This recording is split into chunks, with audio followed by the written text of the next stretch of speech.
to WWE Discussion. I'm your host and WWE enthusiast Dougie Doug. In today's episode, I'm going to be discussing NXT December 22nd, 2023 edition, the only brand of WWE to have a show to close out the year. Raw opted for a best of 2023 along with SmackDown. This was a pre-recorded episode, and honestly it kind of felt like NXT mailed it in with this last episode. There were a couple good matches, but otherwise it was kind of like an uneventful night. And with that, we'll go ahead and get right into the action, starting with Bron versus Nathan Frasier. And Frasier was a great foil for Breakker here, pushing his pace in a match that was never dramatic but always exciting. It's always fun to see Breakker challenge in a way he cannot directly meet. The result may have been a foregone conclusion, but that did not stop these two from working on the top gear in the home stretch. It is hard to get a sense of what Frasier's current direction is. He talks bad about everyone, which makes him unlikable, but NXT is not committed to a bad guy turn. Right now, he's just a good wrestler with a clear character. Once again, the former NXT champion picks up a big win, but remains without direction. Hopefully there is some idea for his direction in the new year, because he continues to get jumped by others headed to the main roster, and maybe that direction is the main roster. I know there's a lot of talk about it, and truth be told, it is something that should happen. Hopefully it does happen in 2024, but ultimately I think the big question is, you bring him up to the main roster, what is his introduction, and can you keep up can you keep him on TV consistently? I think that's the big thing, is can you put him on Raw or SmackDown and have him not get lost in the shuffle? So if the answer is no, then I think keep him in NXT, but if you can find something for him to do, move him on up. Men's Breakout Tournament, Ova Femi versus Tavian Heights. And Femi and Heights are two men worth paying attention to in 2024.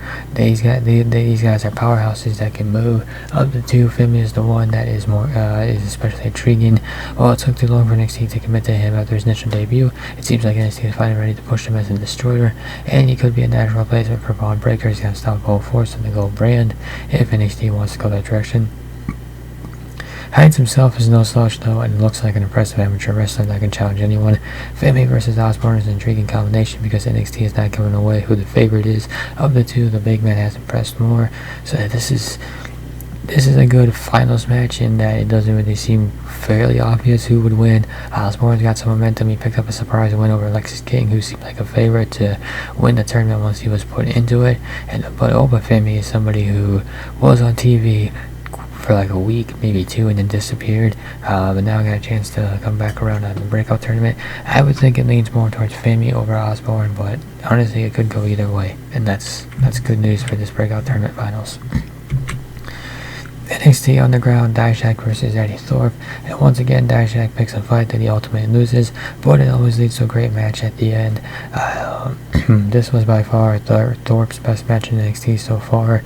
Thorpe has made the underground match type his own and showed why NXT and perhaps even WWE may want to use it more, but the key thing is to make it fit, because it has this grimy, dark atmosphere that makes the fights feel distinctly personal, and this feud between Dijak and Eddie Thorpe is personal, so if you have a feud fitting of it, it could work, but again, it's gotta meet a criteria. And while this has been true for months, it's time to send hard justice back to Raw or SmackDown to keep this character with the in-ring aggression. He's done a great job in NXT building up other stars, but that can't be all you just limit him to do. I did see Dijak post on X a tweet of or a post on X with all the matches, I think 10 plus matches he had, 10 plus minute matches he had in 2023. He had himself quite the year in NXT. He said it was one of his best years, and honestly I would agree with him. I think he's had a great run in NXT as Dijak really rebuilt himself after the disaster that was T-Bar. And even though he hasn't won any championships, unfortunately, while in NXT, I think he is ready to return to the main roster, but the same thing applies to him as it does to Bron Breakker, and that is only move him up when you can ensure he doesn't get lost in the shuffle, at least not initially. In conclusion, NXT, as I talked about at the top, basically just took this week off. The matches were forgettable beyond setting the stage for a bigger contest in New Year's Eve, which was the more important show. Now, the obvious expectation was exception was the main event. Dijak and Eddie Thorpe brought it all out and rounded out an up and down rivalry with a great climax. Bron Breakker versus Nate Frasier was another match to watch, though it would have been better with a clearer build that sold any other result but they expected. The men's breakout tournament has played out just as it did in previous years, allowing no one the time they needed to truly show out. However, the right man and Hall of Fame and Roddy Osborne made the final. JCU remains in the mud besides Osborne's recent success. And Josh Briggs has begun to stand out on his own. However, it came at the expense of breaking up the trio of him, Jensen, and Henley. Was it necessary? No, it was not. Overall, not a promising show for the future, but the card for NXT New Year's Eve should help NXT get off to a solid start at the very least in 2024. And with that will conclude this episode of the WWE Discussion. If you enjoyed this episode, be sure to hit that like and subscribe button down below.